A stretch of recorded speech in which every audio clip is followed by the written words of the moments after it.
Hey, how is this for the mic being fixed? I think I finally figured it out.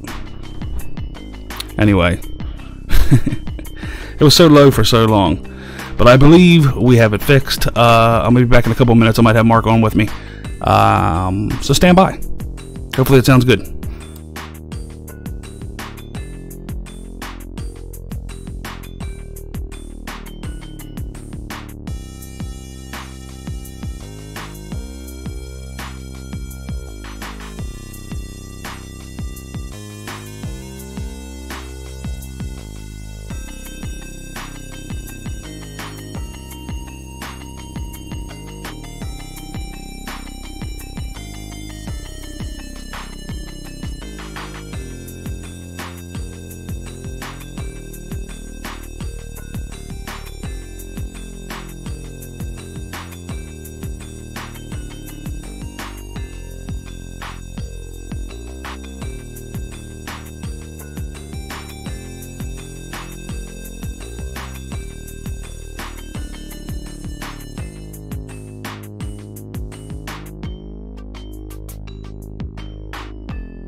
Mine and on the stream.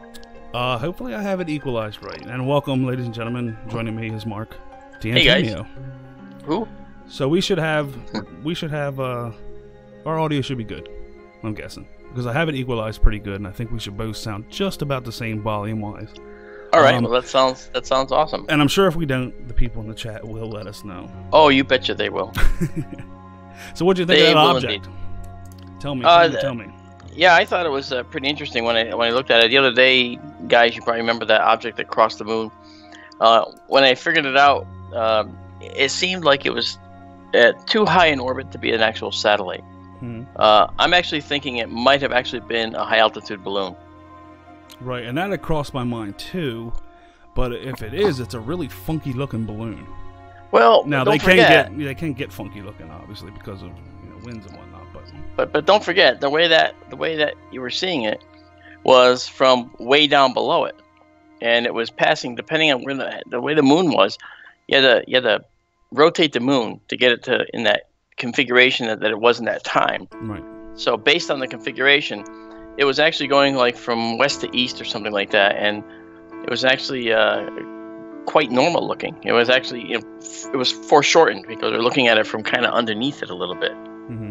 Depending on where the moon was. So it seemed like that made sense to me. But yeah, when it first happened, it just didn't make sense to me. I'm like, man, that thing is moving slow, but man, it's way too big to be far out. Yeah, exactly. It was kind of just mind-bending. And once again, I didn't rule out a balloon.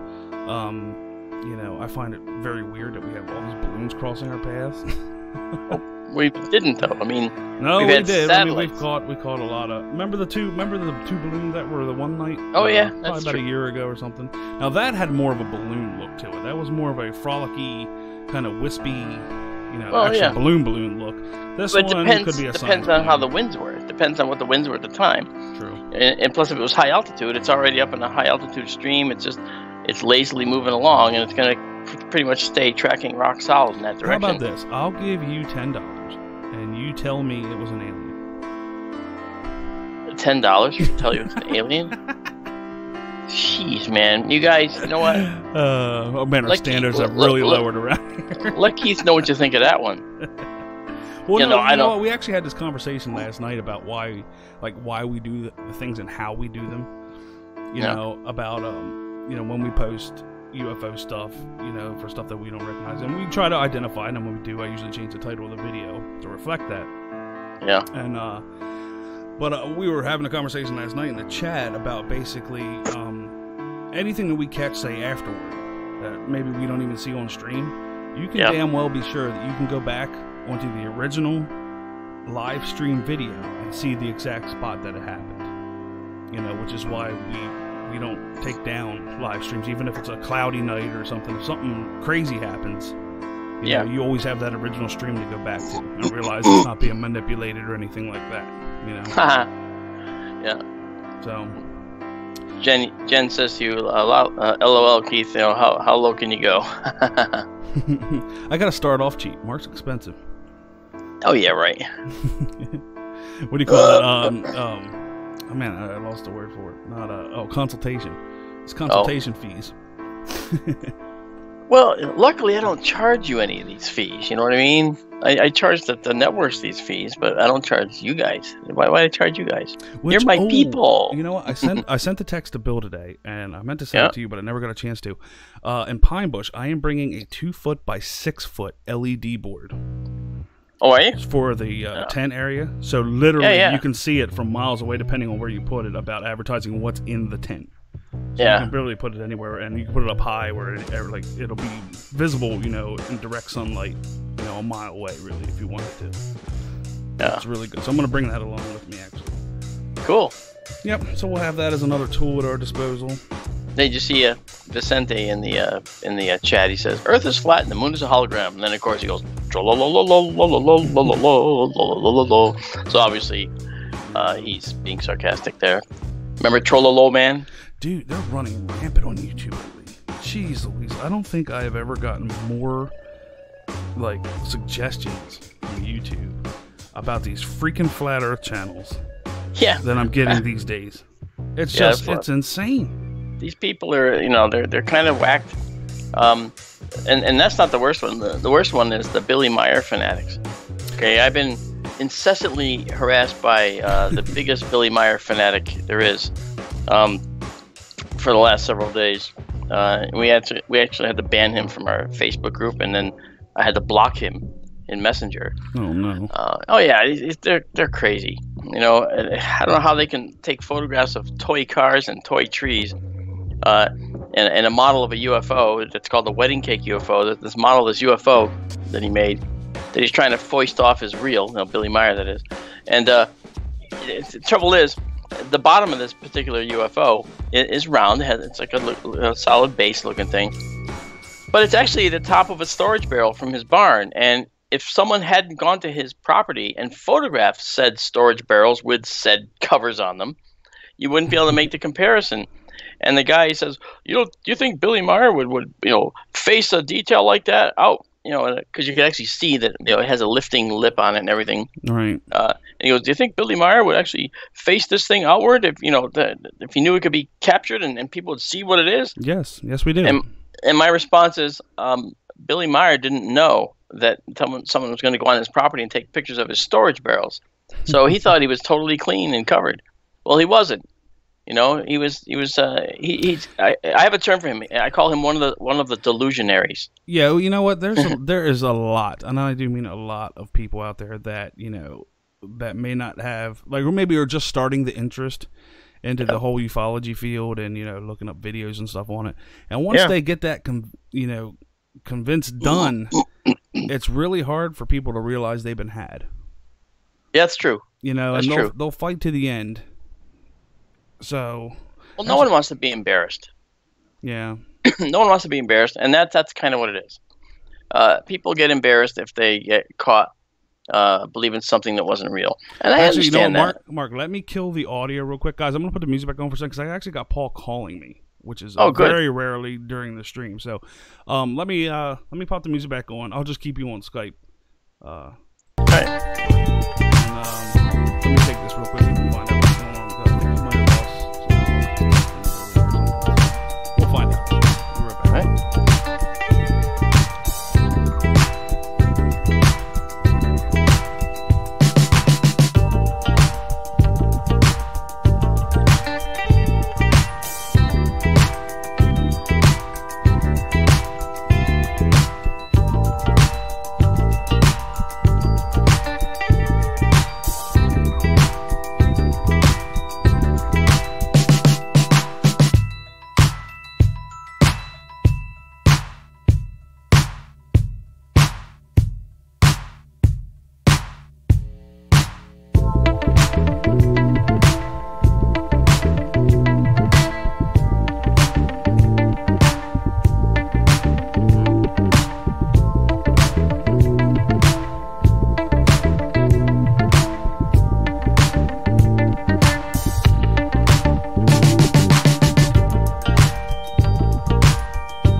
back on a... Okay, guys.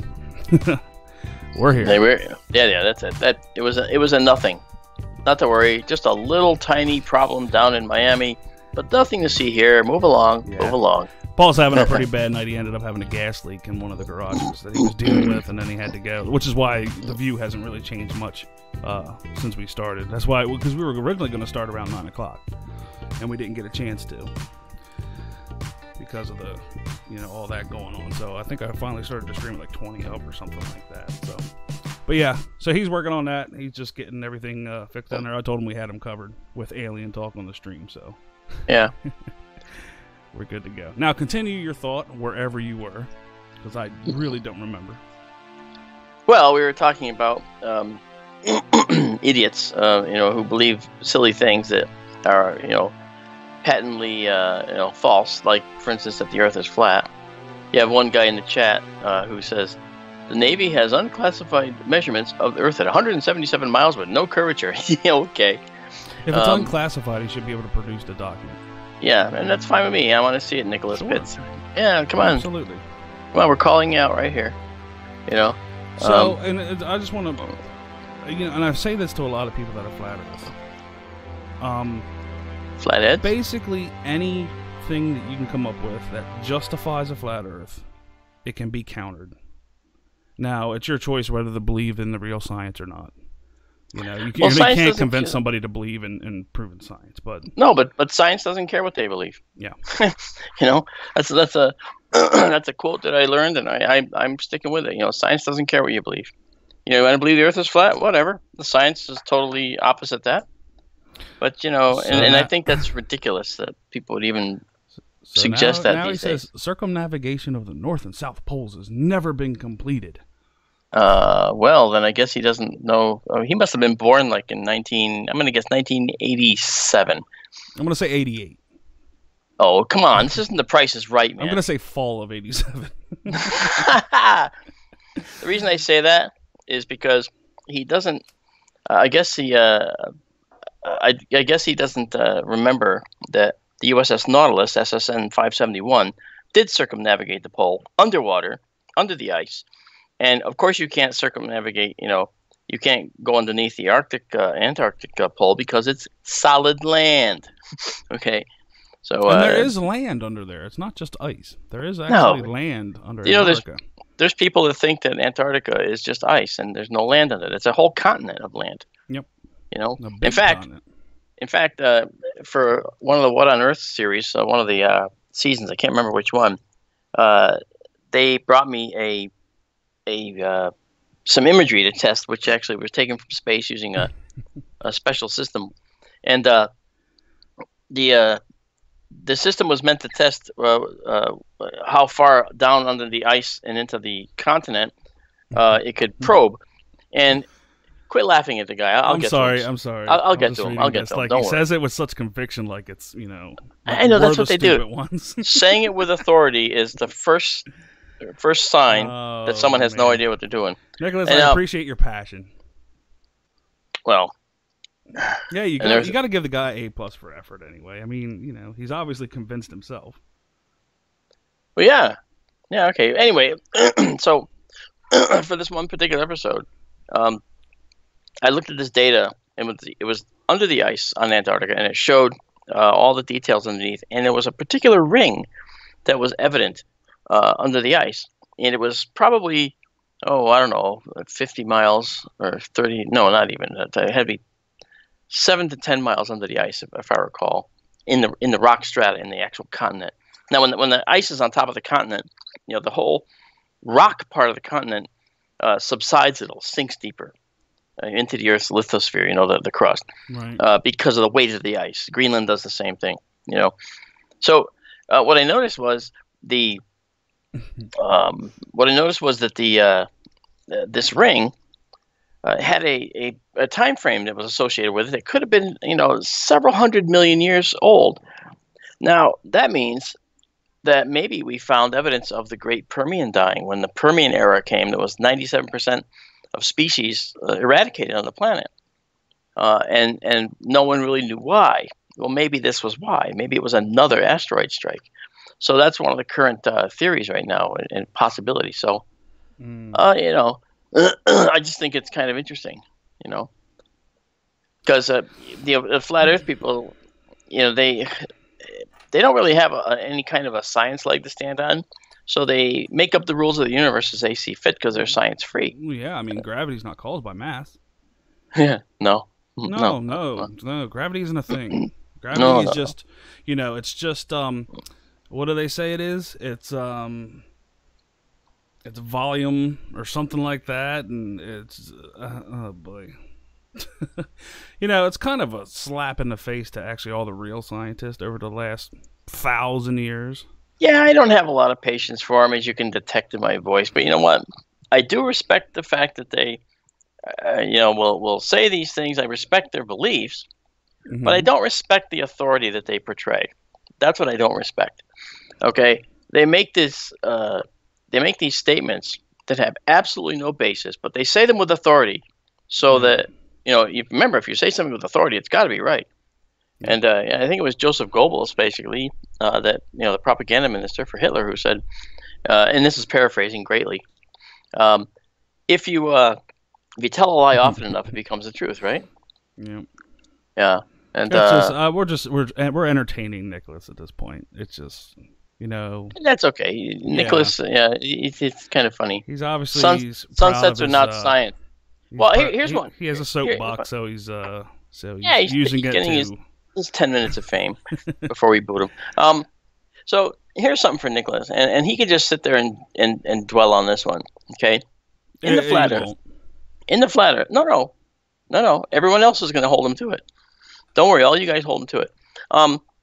In the flat Earth, they say that the sun is sort of like a spotlight sun, and it approaches us and then it goes away from us. All right. Now, if that's the case, the angular diameter of the sun should change. It should be small in the distance and get bigger as it gets closer, and then get smaller again as it gets farther away. Well, guess what? It doesn't. It stays the same exact size for the entire day. I just want Nicholas to explain that, and they can't, and they'll gargle some make up pseudoscience at you, but they don't have any way of answering that question. It's a simple question. Yeah, I mean, usually science has to match what the observations are. And everything that the flat earthers come up with, it doesn't match what real life observations are. No, it doesn't. There's reasons why we can predict eclipses, 100, 200 years from now. There's reasons why, we know what the moon phase is. There's reasons why it's kind of stupid reason why they established, the daylight savings and stuff. We know that, time zones in itself. We did this before. Yeah. 360 degrees, right? That's a globe, right? Yeah. Well, I mean, I've got a whole divided by 24. I got a whole. I have a whole. Hang on, I'm just responding to a comment somebody just wrote me on my phone. So apparently people are listening to me. So yeah, obviously we didn't take Flat Earth 101. I'm sorry, I missed that course because Nicholas just says this is Flat Earth 101. Google Flat Earth Sunsets Explained. Now your turn. Like, we got time to go in and understand how Flat Earth wants to explain sunsets. Well, it's just silly. Just stop yourself. It is, but what they can't explain is yet another thing, and that is, and explaining sunsets is a big one, okay? But how about this? Very simple. When you have a sunrise or a sunset on the opposite horizon from the sunrise or sunset, you have a dark band that appears, let's say at the sunset. As the sun is setting, a dark band appears low on the horizon and it gets higher in the sky as the sun continues to set. Now the question is, what is that? And the answer is that it's actually the shadow of the Earth as the sun is moving behind it. And you're seeing the shadow of the Earth projected up into space, up into the atmosphere. And in the same way that you can see the shadow of a contrail below a jet on a different cloud layer, you can see the shadow projected into the sky, and you can see it looking darker. That's what the dark band is. And that's they can't come up with a reason why that exists, right? So they just say, look over here, you know. And they'll come up with something. Either way, moving on from flat Earth, Nicholas can Oh, but it's so much to destroy these people. I know. So much fun. Let them live in their delusional world. You know? Yeah, well, because I'd rather move towards the future than live 1,800 years in the past. Well, that's another issue too. But yeah, you're right. Yeah. I can't yes, wait. sirree. So what are we going to talk about tonight? What do you want to talk about? Whatever. We're just kind of kicking back. I kind of figured I'd message you and see what you were doing, and I just got out of the observatory. I actually closed it up for the night. I was actually out there doing some research stuff. I was actually taking spectra of some stars, using a spectra system that I have for it, and I break the starlight accordingly into its particular light, and when you do that, you see these vertical black bands in the spectra of stars, and they look different for various stars, but certain things are always the same. And what that is that's the atoms that are in the outer atmosphere of the star, absorbing some of the energy that's coming from inside the star, so going through that outer atmosphere of the star, and those create what are called absorption lines, are called. And these absorption lines tell us the chemistry of the outer envelope of the star. So you can see, for instance, hydrogen lines. That is to say, bands that are created by hydrogen atoms absorbing some of the energy as that hot, radiative starlight is coming out from the core of the star and heading out and going through the relatively cooler envelope, the outer gas of the star. And this tells us what it's made of. So the star Vega has very, very strong hydrogen lines, and they're well known. Nice. And it's the Balmer series of hydrogen. And so you take spectra of these different stars, and you can see them. When you take a spectrum of, like, say, Betelgeuse, like I did tonight, it was just nearly, it was starting to set. When you take a spectrum of Betelgeuse, you see that there's really no blue light. It's mostly in the greenish and the red area of the spectrum. And then there's some faint lineage, lines in there as well. And that's you can see what's in that atmosphere of the star. It's so cool. And that's actually how, that's real astronomy, is how we figure out how the stars are actually made, what they're made of. Nice. And the first one we did that to was our sun, right? The star that we live around. And we saw a spectrum with all kinds of elements in it, most of which the sun can't make because it's just not massive enough. Do you have a program that actually runs the spectral analysis? Yeah, I do. Awesome. Yes, I do. And in fact, I want to mention it because the guy is a good friend. He's a nice guy. His name is Tom Field. Okay, and the program is called RSPEC, RSPEC.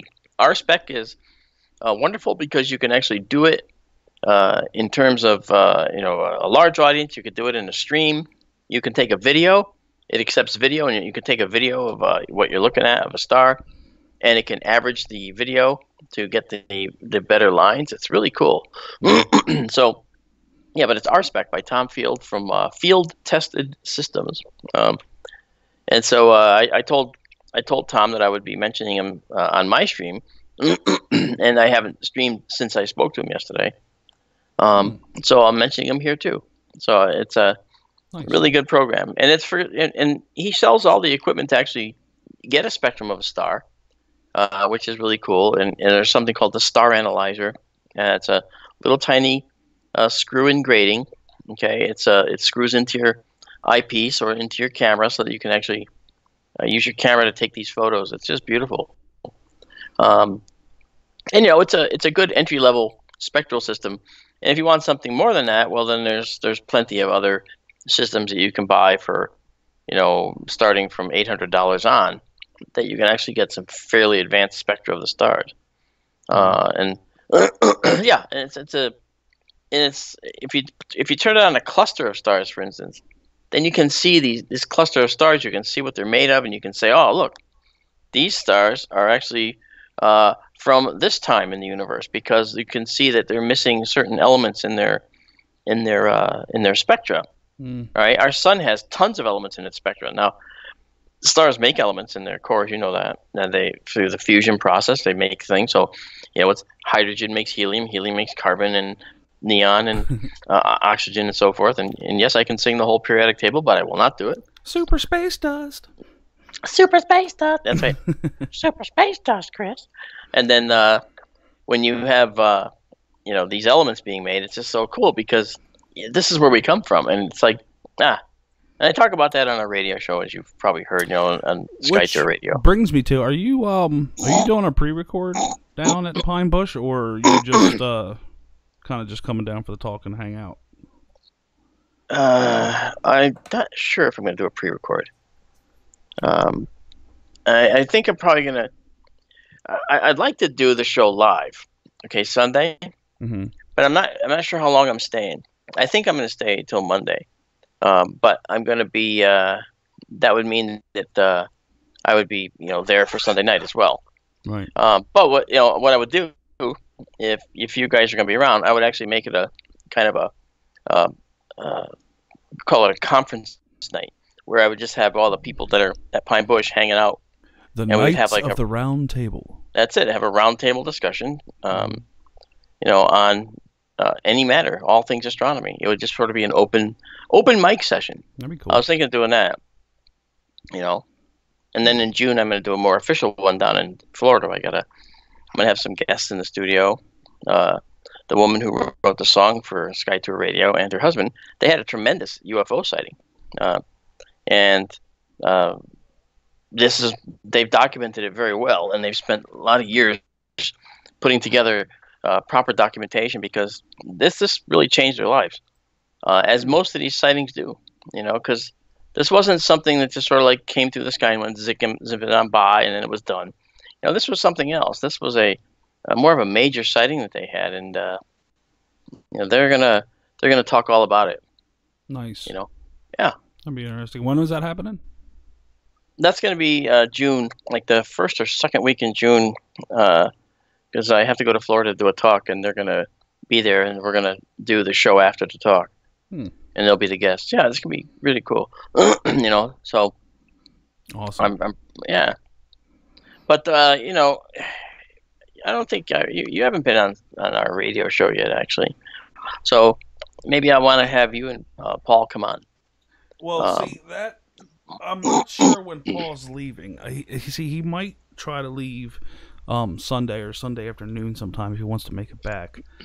Okay. So, yeah, I'm not sure if he'll be there, because I know he wants to definitely do Pine Bush this year because he didn't get to last year. But we are kind of taking shortcuts this year where he doesn't have to come here first. He's actually just going to go straight to Bill's. Yeah. So that's going to save some time. Not much, but, Oh no, this should be fun. Should be a good time. Oh, I think so. Well, if Paul's not there, then I could have you and drag Bill's butt in, and I can actually do a show with you and I and Bill. Well, don't forget, Jenny will be there too. Oh yeah, I know, that's true. I think that it depends who's comfortable coming on. I would never make presumptions. I would never say you're coming on with us and. Just ambush him like that. I'm trying to be kind here. I was thinking of her too, because she's coming from a fairly long distance, so it's going to be, pretty cool. It's going to be, man, that's a long way. But you know what? It's going to be tough. Look at Heidi last year. She came from the UK. That's right. But she was also there for 2 weeks. I'm not sure how long Jenny's staying, but yeah. Yeah, well, I think Heidi's swimming the channel. No, she's swimming the Atlantic this year, so. Yeah. I don't think she'll make it in time. I feel bad. That'd be so awesome to have her back again. Heidi's great. It was fun. That was fun. Yeah. A lot of fun. So I'm not really sure about who's all confirmed and whatnot, but I'm pretty sure it's going to have a great time. And I do want to film some videos up there as well. Maybe we'll take like an afternoon, one of those afternoons, and just maybe pop out 3 or 4 videos, and then I'll edit them when I get home. Yeah. That sounds good. Because I need your expertise on some things. And, man, I ordered that sample that I was telling you about. Yeah. Jeez Louise, you want to talk about jumping through hoops just to get that sample. Yeah, what did they make you go through? Well, you have to, number one, you have to fill out a whole thing of why you need one, with the company. So they have to actually, justify them giving you one. Then you have to pay for it, which I ordered a little 3x5 square, which the actual... area of it is only 2 by 3, I think, like on the Yeah. square. And then you have to get export stuff from the UK because it's a paint stain thing that it's considered a hazardous material, so you got to get the special thing, and then you got to pay for it, and then you got to pay for the to ship it out, and it's as thin as a piece of paper. But man, oh man, So you jump through. Are you telling? Is this something you had to be ITAR compliant? Is it called ITAR? ITAR? I'm not sure. They're handling all that. All I know is what I had to pay for and all the information I had to fill out just to get it. But what I can say, it is absolutely awesome, and I'm pretty sure. Did you look it up to see what I was talking about? No, I couldn't, because I couldn't figure out what you were talking about. You didn't actually tell me anything about it. Yeah, I kind of figured you would just Google it. But what this thing is, it's basically the blackest object, man-made object. What it is we think black, you see black, like black on the screen, we think black is black, but this thing actually doesn't even let light out. It's made out of carbon, and what it does, light gets in, but it gets lost in this honeycomb maze where it can't get back out, so it absolutely absorbs 99.8% of light. Okay, so it's a hole. And it's basically, it's like that portable hole. Yeah, it looks absolutely fake. I believe it. When you hold it in your hand, and it just looks like somebody deleted in real time an area. It's just amazing stuff. And I had to get a sample of it because I want to talk about it, and how it's made and the structure of it and everything. So that'll be one of the videos coming in July when we play around with it and see what we can do. But that's interesting. Now, is it what's it actually made of? Do you know? It's carbon. It's graphite carbon. Okay, so it's just okay. I get you. Yeah, it's basically carbon nano, made into a spray of some sort. Once again, they're so secretive with how it's made. Yeah. But well, put it this way, they coated a death mask of somebody. Yeah, I saw that. I see that. It looks... it's just, there's no detail. Like, you cannot find any kind of detail on the surface when looking straight at it. Yeah, except in the profile. It just looks like a black, hole. Empty. Yeah, exactly. It's amazing stuff. A cutout, yeah. It's amazing stuff. So I cannot wait to get my hands on it and actually just, be crazy with it. And I just thought it was really neat. If it's as thin as a piece of paper, then... But here's the thing, you can't touch it. Well, if you touch it, you probably ruin it. Exactly, because you get oils from your hands, your oils become reflective, and it just ruins the thing. But imagine that, 99.8% of light. They're using it now. They're one of their base applications for it is actually on telescopes, like space telescopes, to absorb that light. Yeah, it acts as a light baffle. Exactly. Yeah, no, so that's perfectly it's amazing understandable. Amazing stuff. Yeah. And I think I'll actually bring, because the one thing that they did tell me is that it will be shipped in a plexiglass tube, that you actually have to unscrew to get it out, if you want to. And they don't recommend taking it out, but you can, as long as you're really careful with it. Basically it's vacuum sealed in there, so there's no dust, there's no, which is why another reason why it's so expensive to get, because they do all this precaution so you get the sample that you want. And they what, believe it or not, what got me the sample was saying that I had a YouTube channel, and I had to put all the YouTube channel information in, because you have to have a certain amount of subscribers, and they're not just going to send it to Tom Schmo. Oh, darn it all, poor Schmo. And here's the thing, we didn't meet the requirements for subscribers. Oh, but they said we were close enough so they would send one out. Oh, so I'm like, okay, but anyway, that's $120. Just for a piece of tinfoil painted black. But it's going to be amazing, because you can shine a laser on this thing and you will get no kickback from it. I'd like to see the molecular structure of the thing. Yeah, that's a whole. You have an electron microscope. I don't have it. I don't have an electron microscope myself. Somebody that does. I have to think about that. I might, because I knew. I had one at the university that not for me, but we had one at the university in the biology lab. They're expensive and they're really high maintenance. Yeah.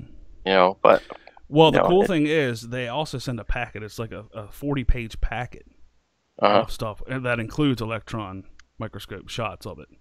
like what Wow. it looks like under that, and basically tells you about the structure and how it's built and how they made it and how they made it into a sprayable thing. Which, the spray that comes out, it comes out kind of like an airbrush kind of thing. Yeah. So that's how they actually paint the stuff.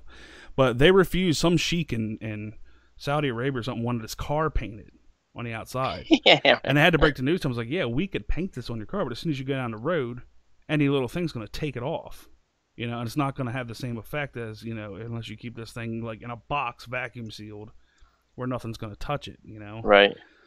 And it was something crazy that they quoted them even for that. It was like upwards of like $6 or $7 million for them to coat the sheik's car, which of course, he said, yeah. He didn't care. Yeah. But the cool thing is, anything that you want coated, you have to send it to them. Like you can't get, let me order up a nice little spray bottle.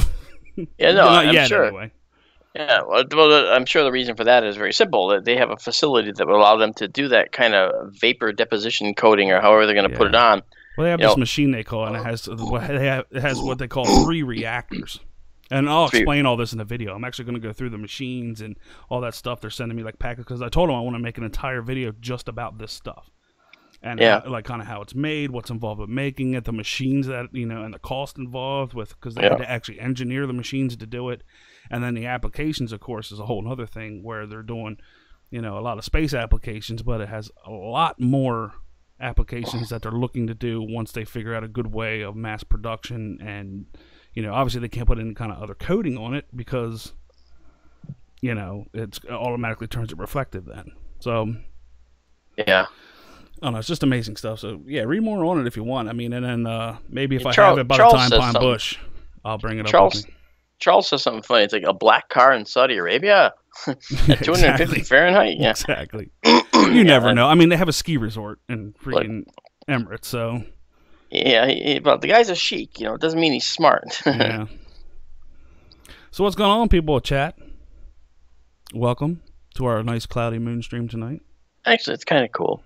Yeah, I like clouds. Clouds add some I don't know, personality and some liveliness to the stream. Things change. It does, but it kind of sucks for using a big scope. I mean, this wide view's cool. It's kind of cool watching the clouds go by, but we like doing the crater diving. Yeah, that's fun. Yeah. What can you do? And then we're gonna be full 2 days from now?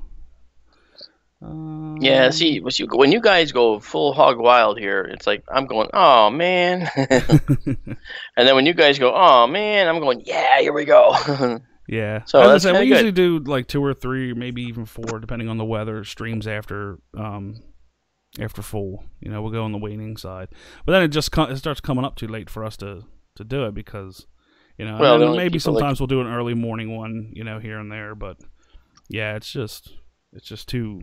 It just comes up too late for us to be able to do it and still have, our day jobs and whatnot. So, yeah. So we consider our moon cycle, basically after new moon. So you're probably looking 3 or 4 days after new moon is when we start. Yep. And then we'll go to 3 or 4, maybe 5, depending on days after full. Days after full, and that's what we consider our moon cycle for streaming. Yep.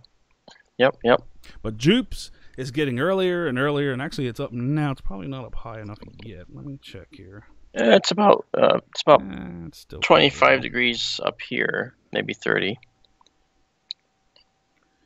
Yeah. He might be able to see it from his vantage point. I did spectra of Jupiter too today. I have them all here on a camera card. What I'm trying to do is I want to try and analyze the spectra, because the spectrum of Jupiter is interesting and so is Uranus and Neptune. But if you take the spectra of these gas giants, the gas giants reflect light from the sun. But when they do, they too absorb some of the energy from that sunlight, and they too create these dark bands, their own absorption lines. Mm-hmm. And these absorption lines actually can tell us what the upper atmosphere of the planets are made of. Nice. It's really cool. Yeah. So people did like the planet Uranus. And the nice thing about spectra, all you need is the light. You don't need to be able to resolve the planet, properly. You just need the light. Mm-hmm. And then you can get a spectrum, and it'll give you everything that you need. It'll tell you everything that's in the planet's atmosphere. Mm. Yeah. It sounds like that'll be a good night on a clear night, just to run spectral analysis on planets and stars and just, you know. Yeah. Like, what's the predominant color here? What do you mean? You know, usually you have. Oh, I see what you mean. Yeah. Well, I mean, that's the thing. I mean, clearly, Uranus is that kind of a pale blue, kind of a teal color. That means that it's reflecting that light back. All right. Mm-hmm. But what about the red light? Well, it's absorbing that. I should add Vicente in chat says, why doesn't the moon have a name? It does. It's called Luna. That's true. It does. Yeah, you're right. And the sun is named There's some Sol. other name. So well. Yeah. There's another name for the moon too, but I don't remember what it was. Yeah, big white son of a, it blocks my view of the stars. Yeah. Well, it works out in our favor. But, yeah. Hey, you get half the month, we get half the month. It's shared custody. I'm okay with that. Shared custody of the planet. I like that. Yeah. I really like that. Yeah. I tell you what, if we go up to Bill's and I see that poor telescope sitting over in a corner getting dusty, I'll grab it and make a run for it, and you run block. Okay? I will. I'll take care of that. So we'll make sure that we get that thing out there, and you'll hear it yelling, "Thank you, thank you." All they want to do is look at the stars. Yeah. Yeah. I don't blame him though. I mean, That's that so thing funny. is heavy for him to transport out, and especially with his shoulder and everything. And well, I did show him how he could mount it outside permanently mm-hmm. and have it be totally safe. Because I have my telescope mounted permanently in the dome, and it's perfectly safe. So you're telling me a trash bag won't work? No, actually, a trash bag will work if you're in the dome. If you're outside the dome, you want something that can actually breathe a little bit, because it could trap moisture in the sunlight. Right. And then that moisture will rust stuff that it contacts inside there. But no, there's actually special covers for telescopes that they make for external use like that. Inside a dome, you cover the telescope because you just don't want let moisture sit on the and get into the electronics and sit on top of the telescope. So that's all I do. And I just use a heavy gauge plastic that I wrap around it, and I hold it with a bungee cord. A clear plastic or black? It's black. It doesn't matter because the dome doesn't see the sun. The dome doesn't have sun coming in. Oh, you're talking about the dome. Okay. Yeah. I'm not sure what Paul's doing right now. I mean, the screen's black. My guess is maybe trying to take a peek at Jupiter. He might be trying to get the big scope around there to line it up. Maybe. Or there's just tons of clouds and we can't see nothing. Maybe. I didn't see clouds come across and actually block the view, so I have no idea. But man, it's good to hear myself in my headphones again. Well, I'm Sounds glad. Kind of conceited. I was trying to avoid that. Yeah. Because I knew what you meant. So I was trying to quickly figure out how to help you get off that, but you opened it, you outed it yourself, so it's okay. Yeah. Oh, here it comes. It's coming back. It was just clouds. Yeah. Darn. Stanley Denning says, "I see nothing but black." Yes, you will, especially after Keith ordered it. Yeah, it's gonna be interesting. But man, I got so many things lined up. Like I'm writing the scripts for the videos now, and it's like, I have like 12 ideas down, and I'm doing the research for each individual topic, and then it'll come down to just filming and. So I have a whole area. What I did is I set up an area where I have an overhead cam. Yeah. Like actually shooting down on like a table area. Yeah. That I actually have that is black. I did that before I knew I was getting that sample, obviously, but it'll show you, especially when you see that sample piece against the black table, that black that I painted the table actually almost look blue. Yeah. Like that's how dark this stuff is. But yeah, I have an overhead cam and then I have 2 side cams. And then of course I'll have the actual camera facing me. So it'll be, I'll have 4 different angles to edit in to the actual videos. When we do stuff. I mean, a lot of things, one of the videos is going to be optical illusions. And different kinds, the never ending staircase, the triangle. Well, like MC Escher. Yeah. So that's going to be another one. And I was maybe thinking about getting you to print me that triangle, like the actual dimension that it should be. Because obviously you're not going to actually print the triangle, but you can actually print the optical illusion of it, and it's basically just how you shoot it and light it that you can get it to appear. So there's going to be a whole video on optical illusions, and then of course we're going to do, which is the one I'm going to pull you in for, is the optics lesson, because I think there is a lot of people that could do with a lesson in optics. You think? How cameras work and mirrorless, and all that kind of stuff, DSLRs and all ranges of light between ultraviolet and infrared, and we're just going to go into the whole thing. Yeah, here's a quick one. To all of you in chat, what does DSLR stand for? Don't say anything now, Keith. I'm not. Okay. And it has to do with the type of the camera and the nature of the camera, how it acquires images. So, that's a question for your chat audience. Anyway, moving right along.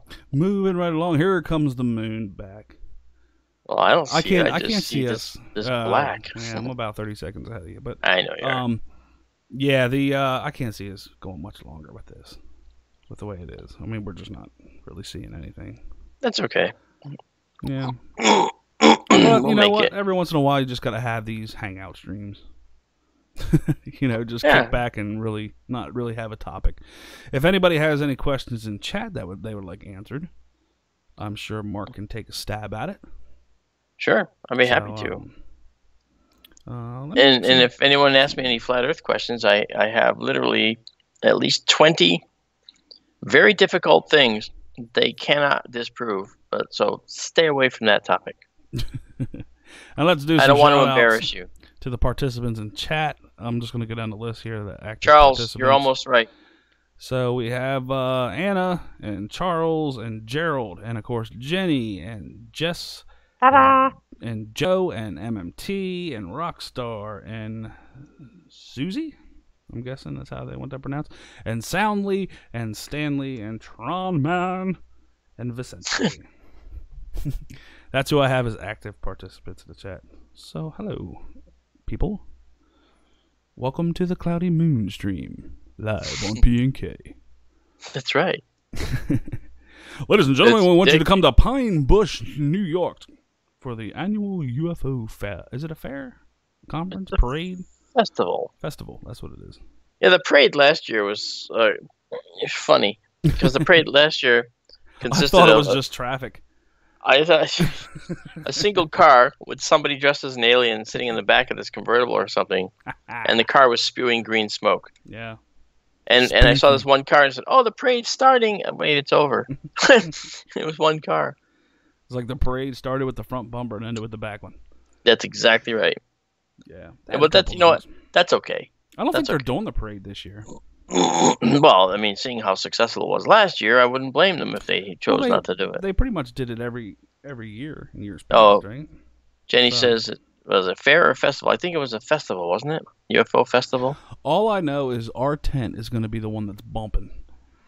We're going to have Mark D'Antonio. We're going to have us from P&K. You're going to have Bill. You're going to have KGRA. You're going to have... isn't Peter going to be in that tent too? Peter Robbins? Yeah. So Maybe. It's like... Yeah. Well, we're gonna have a bunch of... we're gonna have a KGRA table where, because for those of us that have the radio shows, they want to put us in one little spot, I guess. But I'm gonna float, so I'm not gonna be behind any one table. But I'll say this: I am gonna have a number of craters there. I'm gonna have craters from Pluto. I'm gonna have craters from Mars, and they'll all be painted authentically, and they'll be for sale for like $25 a piece. If somebody wants craters, they're these beautiful 3D prints, and I took these 3D prints out to. And they're awesome. Yeah, I took them out to Boise, Idaho, to this music festival, and there was a huge contingent at this expo there that was going on of people doing 3D printer stuff, and they all came over to look at the craters that we were doing, and they said, "How the heck did you get these craters so perfect? Are these really 3D prints?" I said, "Yeah, they are." Well, how'd you get them? Like, usually 3D prints have those stair stepping, those rasters, you know, you could see the layers. Yep. I said, yes. Well, that's how these were originally. Well, how'd you get rid of them? You know, well, Ancient Chinese secret, huh? Ancient Chinese. Well, no, I told him what I did. You know, because if anyone wants to invest, you know, 6 months of trial and error, they can figure it out too. But Yeah. I told them the basis that I started on. I said, look, we fill them, and then we use solvent to actually bring down where we filled, and make them all. We recover the data. And the things are still extremely detailed. Yeah, they are. Yeah, and you can still see some of the little bit of the rasters here and there, but for very high elevations that are steep, they show up like, you know, here and there. But for like some of these craters like Tycho, oh man, it looks beautiful. Mm-hmm. You know. And have you ever said anything about that Tycho crater? Remember that you put a video on? That I put a video on? Yeah, up on you posted a video 1 month with Tycho. No, I was waiting for it to finish the video, and I didn't have the vocals. No. Remember that one video that you put up? I know. I was going to reveal that. Oh, okay. In the video that I don't have. I guess I sort of did, didn't I? Okay. Brenty2 got it. It's a digital single lens reflex. That's what DSLR stands for. Well done. And that's the only one I saw. There might have been. I saw that Charles said digital, and he said something like lens reflex, but or something like that. I don't remember exactly what he said. Sorry, Charles, but you were close. Yeah, you didn't have it all. That's okay. No big deal.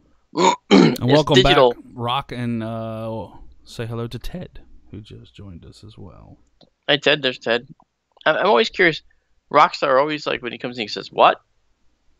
Why does he say what? That's his. I think that's his, like, Kramer moment. Like his catchphrase. Gotcha. You know? But he has to come running into the room and like, it's like remember on to a halt. Cheers when, like, you know, he would walk in a bar and everybody just said Norm. Yeah. You know, so like instead it's just the other way around. Rock comes in and just says what. And then it confuses the crap out of everybody that doesn't know what he's talking about. Yeah. So then they're like, obviously this guy's drunk. I'm fine. I think that's what it is anyway. I could be wrong. And of course Tana is joining us as well. 1 stoner, 2 cats. Emphasis on the stoner? We're just hanging out. We are. I don't know who Kevin is, but I'll be sure to tell Mark you said hi, Ted. Yeah, I know. I know. Ted said hi to me before. Oh, my. Oh, yeah. That's supposed to be Keith. Jeez. Hey, Matt. How are you? Yeah, Matt says hi. Mark. Oh, hi, Mark. No, it's not what he says. He says, hello, Mark. Come on, you know. And Jess Garcia. Cheers. And Vicente is still where everybody knows your name. It's okay, Vicente. We're just saying hi to everybody. We're doing the hellos. Yeah, and since when does somebody else get to tell you how to run your channel? Right. I guess YouTube does kind of in a way, but... Well, I'm kind of a victim of that. Yeah. We're fighting the good fight. Yeah, these clouds just... Oh, boy. You know, I was thinking what I was going to do when it came on. I was thinking, should we go down the path and talk some science of the moon or something? And I said, yeah, you know what? We'll just relax. Exactly. We can always do it. We can always talk about, you know, the craters and so forth. It's kind of nice to be able to kick back and not be professional. Well, I'm always professional. I always take the high road. Mm-hmm. Yeah, I do. Mm-hmm. I do. Mm-hmm. Okay, cut it out. He don't know me as good as he think he do. Exactly. And now the stream has totally lost it. Why? Thank you and good night. Oh. Right. Yeah, well. No, see, I think that one of the nice things I think we'll do when we do get to Pine Bush is that we'll be able to work out all kinds of strategies for what we're going to do in the future with both P&K and with SkyTour Livestream, because I think we're going to be combining, along with Bill, we're going to be combining with a lot of our concepts. We're going to be doing project work together. There's going to be overlapping content if what we're thinking about doing comes to fruition. Well, that's coming at Pine Bush. You guys will all find out about that, what our idea is and how we plan on doing it. Yes. But I'm going to let it slip right here. We're going to somehow send Bill to Mars. Don't tell anybody. I don't even think Bill knows yet. You're sending Bill to Mars? Yeah, we're going to send Bill to Mars. Well, I know exactly what to do. Let's get a hold of that rocket guy that launched himself in a steam-powered rocket. Oh, no, not that. The guy that landed on his face? I felt so bad for the guy. It's like, I watched him, he launches, okay? The parachute comes out, and it's already tattered and torn. You know what? No, I am applauding. You know what? That is dedication. To know you're going to launch in a solid, heavy metal steam rocket, you have to know you're going to land on your face. And he did it anyway. He did it anyway. And he did it with a parachute that he knew was ripped and tattered when he packed it. The parachute looked like the same one. Some army store refurbished. Yes, and he didn't buy another one. He kept using the same one. Oh, that'll work again. Oh, that'll work again. Oh yeah, just repack it. It doesn't matter if the strings are frayed. This is how it went. I watched the launch and I listened to the onboard audio of the guy along with the video. You see the rocket coming down. Don't get me to laugh again, because you realize how hard it was to stop laughing last time we talked about this guy. But then the guy comes down, and I'm hearing something like, "Oh no," or "Oh, okay, gotta do this," and all of a sudden you hear smashes to the ground, and you hear, and he's like, the poor guy's in like pain. Oh and man! When they pulled him out, he was still in the launch-shaped position on the dirt when they pulled him out, because they didn't want to unfold him. I saw a video where somebody edited in Curly from the Three Stooges, and the paramedic was up there asking questions, and he's like, whatever the guy's name was, like, "Are you okay?" And the little clip from the Three Stooges played, and it was like, "I'm trying to think, but nothing happens." Oh my lord! Hey, Mo! It's like, but kudos to him, because he wanted to launch himself in, whatever that thing was, in proof of the flat Earth. And I don't even think he believed in it. I think he just knew he could get money from the flat earthers, so he decided to make that his backing. I really hope so, because he didn't even get up nearly high enough. I mean, a jet isn't even. Yeah. You got to go 3 times as high as a regular jetliner at 30,000 feet to be able to actually see a semblance of curvature from the Earth. You know what's crazy? They don't just understand the scale of this planet. That's all it is. He would have got like a lot higher if he just would have took that money and built like a giant slingshot and just put himself in the middle and just launched it and shot himself into the air. He would have gotten. He was willing to put himself in a tin can with a parachute from the 40s. I mean, hey man, bravo! I mean, the guy's got bigger cojones than I got, because I would have took one look at that rocket and said, "Feats don't fail me now. I'm going the other way." Well, if you notice, that rocket actually, the engine was sort of right behind him, which is fine, but. There was a hole. There was like an opening in the side of the casing. Dude, there was like 60 pop rivets that were missing. Oh wait, there was a hole. There were holes in the side of the casing, so you could see the nozzle. But then there was a rim and some side struts that the rocket exhaust was going through as he launched. Okay, and that's the problem with that is that's a reverse impulse, so it's actually retarding your thrust a little bit. Dude. You know just as well as I do, on the last stream that we talked about this guy, when he first initially was going to try it, I begged him not to do it. I was hoping somebody cared about him that would talk him out of it. And no, nobody stepped forward. They just let the guy do it and land on his face.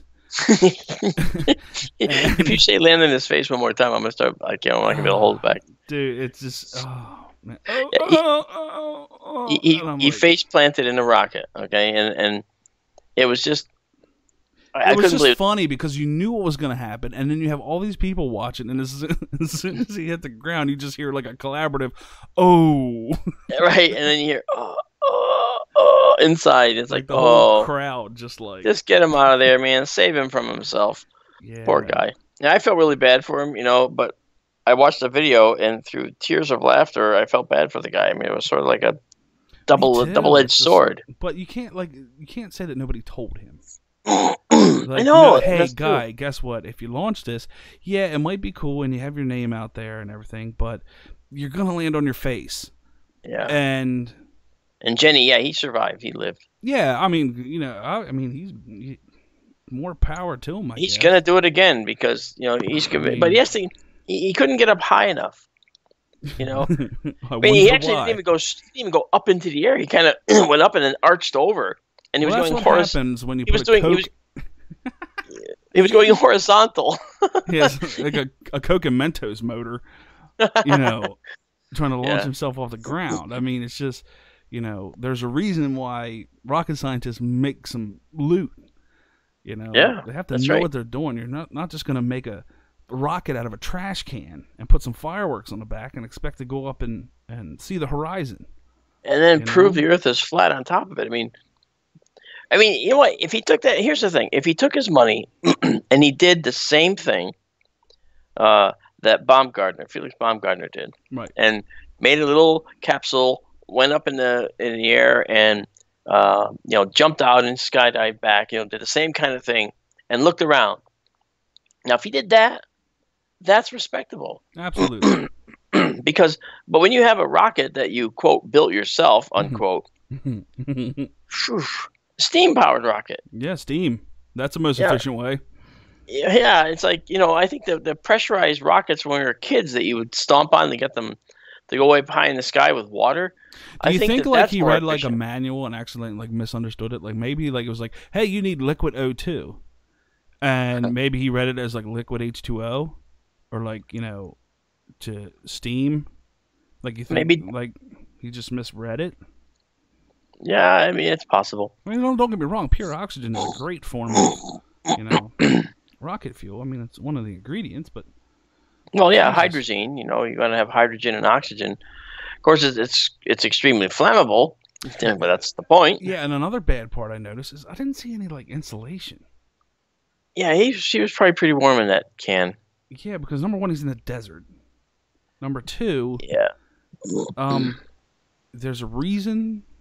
why there's insulation on planes and rockets, and it's basically so you don't catch fire when you land on your face. Yeah. Let's see. What's I admit I took one of the photos of the rocket where he had sponsors and stuff on the side, and I put like a Bill and Ed's Funeral Home on there, and I made it like it fit right in, and I basically said, please don't do this. Uh-oh, you're off the air. I know.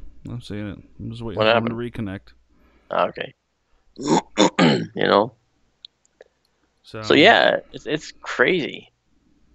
Let's see what happened to us last week. Elon Musk's long-lost brother. Yeah, I don't think so. That's funny. Yeah, we are kind of missing the fact that he was trying to prove the Earth is flat. Yeah, that's the whole point. That's what he was trying to say. And he might actually believed it. And my thought was, if you believe the Earth is flat, then you have no business trying to be a science guy. And if the Earth is flat, you have no business trying to shoot off a rocket. That's what I'm saying. You have no business trying to build a rocket and fly, because you have to consider how gravity works to make your rocket. To get it up in the air, you have to realize you're on a sphere. If you don't realize you're on a sphere, then you're not going to calculate gravity correctly. Yeah. Because the gravity on this planet is basically, it's 4,000 miles beneath our feet, is the center of our gravity. And the center of the planet is how this operates. It's the constant G times the mass. What is our constant gravity pull? What are we at? Like Well, the gravitational acceleration, it's called, is 9.8 meters per second squared, which is 32 feet per second and that means that as you fall, you will go 32 feet per second more every second. So you'll go, 32 feet per second per second. Earth is splat. Yeah. Charles, that was wrong. Shame on you. As Keith laughs his butt off. You know you were wrong by saying that. It was great.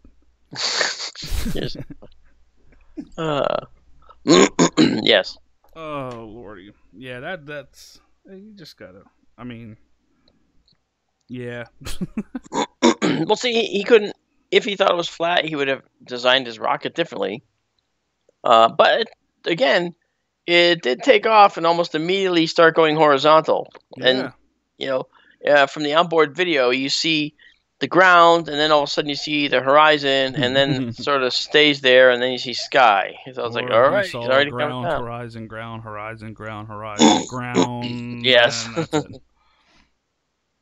Yeah, I mean, he launched with a low-weight rocket so that he could, have his heat-generating engine on board.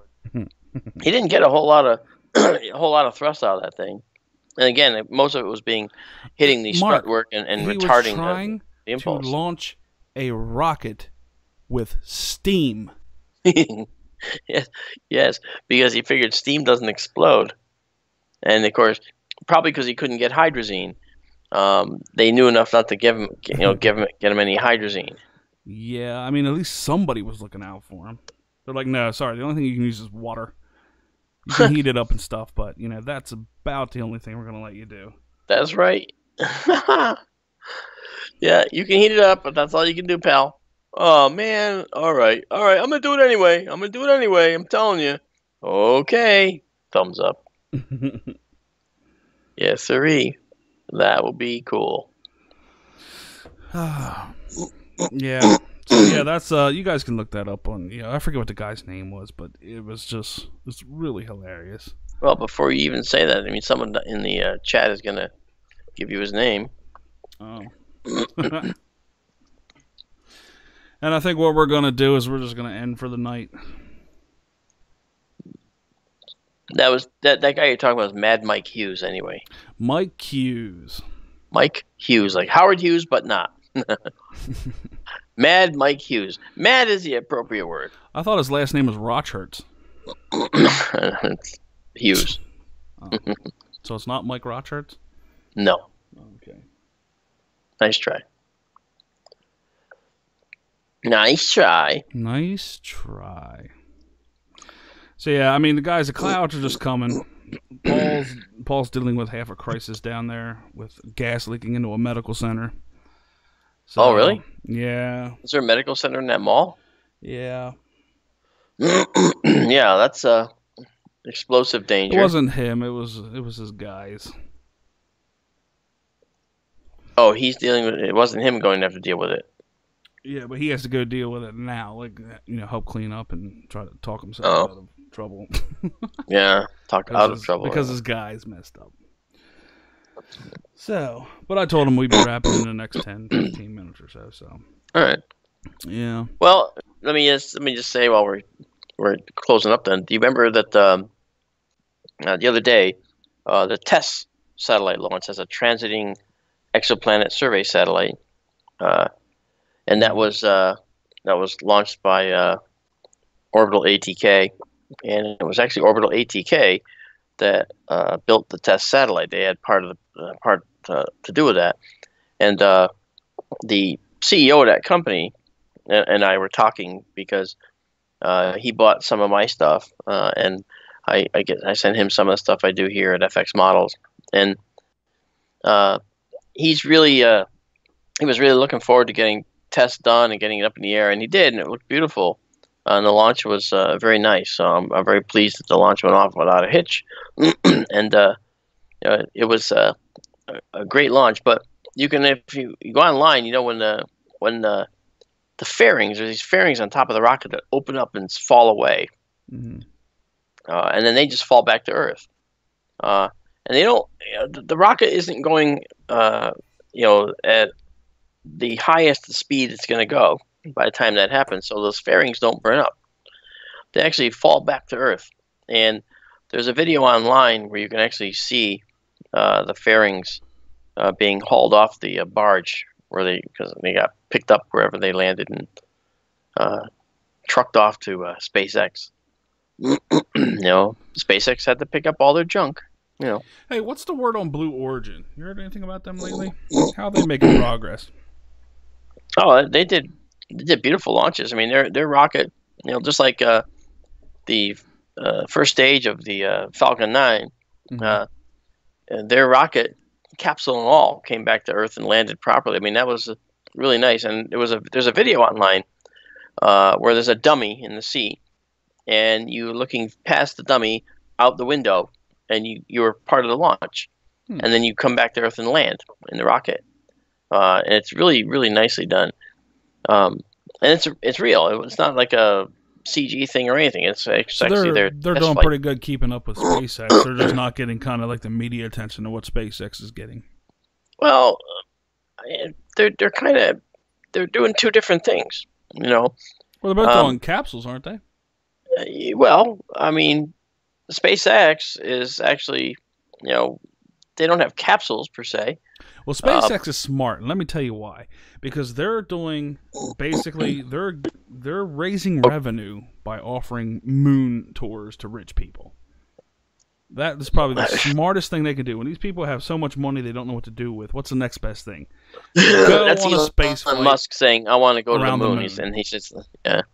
But he already has 4 people that paid what was it? It was $80 million a piece. Jeez. And that's just helping funding for SpaceX, which is great. As long as there's people willing to pay it, why not?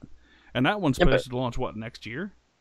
Well, 80 million really isn't a whole lot when it comes to space travel. Going, and everything's automated. Well, they're not even being trained. It's just these people want to sit in a capsule for 8 days. Congratulations, I guess. I'm here, take my GoPro and film some stuff. Can you imagine? Can you imagine if it just I shouldn't say that. Didn't hit return trajectory and just ended up just kept going. Or it made a new crater. Oh my lord. You have to make a rescue mission out toward the freaking points. There's no surviving that. Oh man, I cannot wait to do the coverage of this James Webb. Man, we are going to be so live for that when that happens. Oh yeah. I mean, obviously for launch, I'm going to stream that too. But then it's going to get kind of boring because you got to wait the time for it to go out and actually get to the grand point. And get parked. Yeah. Yeah, but the actual launch. I mean, you want to talk about biting some nails, man. That is just going to be whoo. Yeah, and if you look at how they were actually building the James Webb Telescope, the reason that the mirror can be 21 feet in diameter and Hubble's is only 8 is we're limited by the size of the rocket we can send up. The rocket is a round tube basically, and the mirror can't be launched on. It's not being launched on the Falcon 9, is it? I don't know, but what I'm saying is you can't have a mirror bigger than the diameter of your rocket. Right. But when you have faceted mirrors where you have all these separate hexagonal segments that all link together, then you can fold it all up and have it unfold when it gets out into space.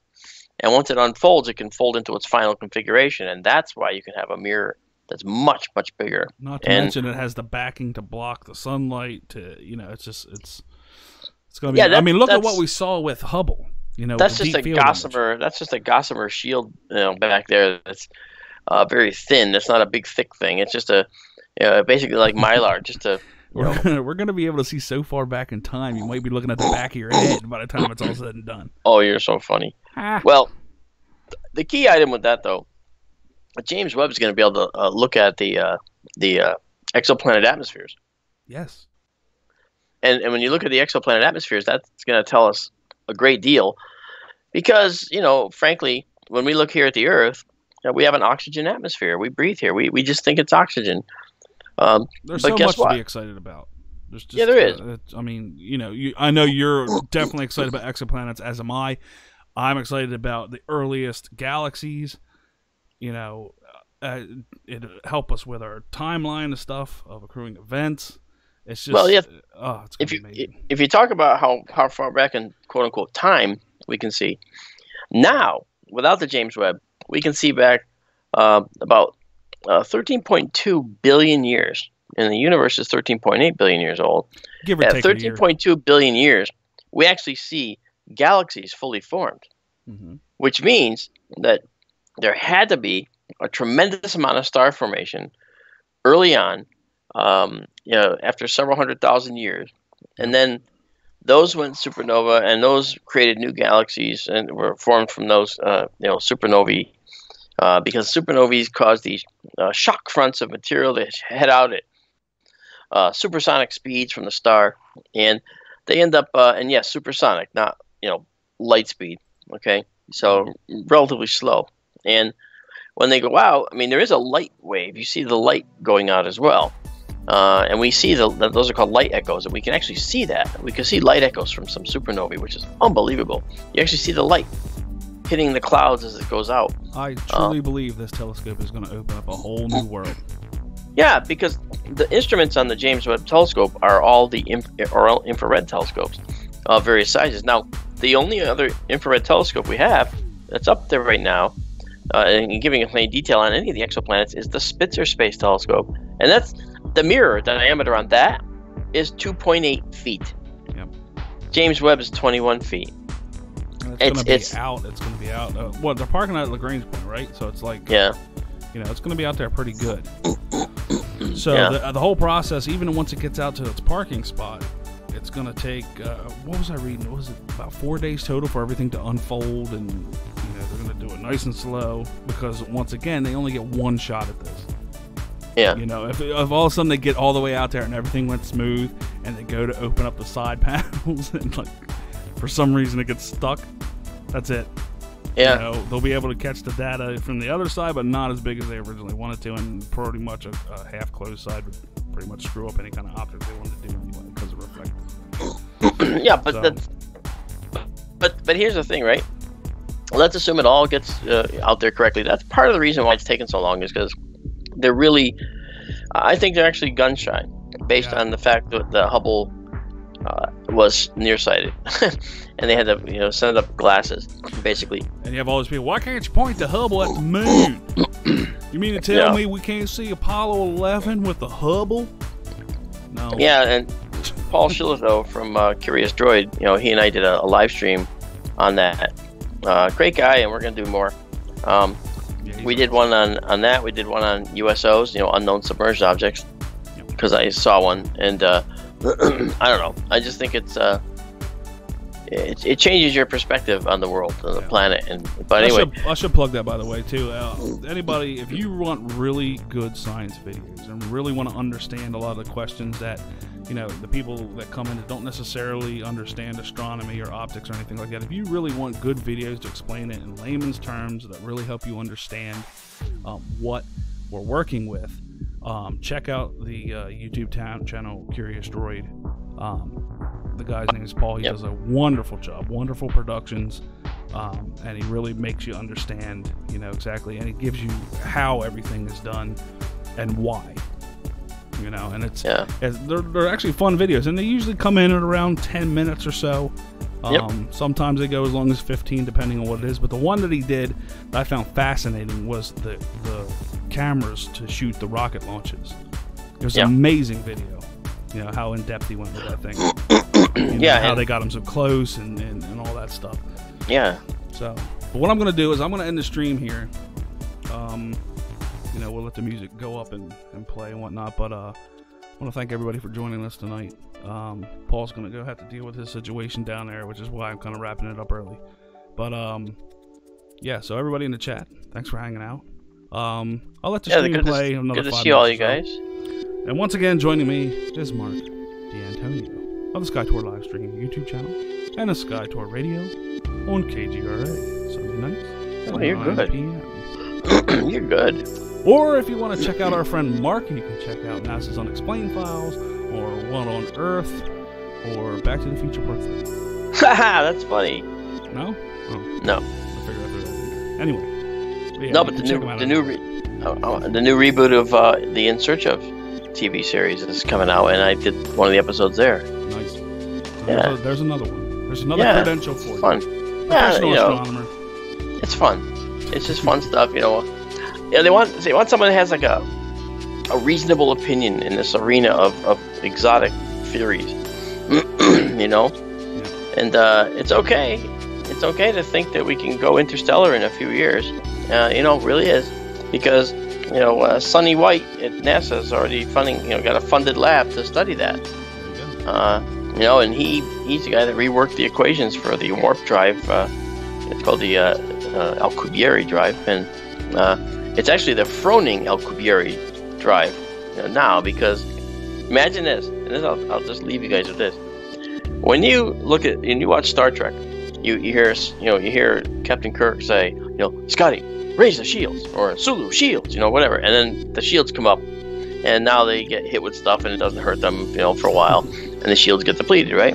Well, we always thought that was really, fantastical fantasy, except the Froning Alcubierre drive, as a consequence of its operation, the Froning Alcubierre drive actually has shields, and they're like laminar. They actually flow around the shape of the ship, and they actually will deflect anything that tries to come at the ship of any small size.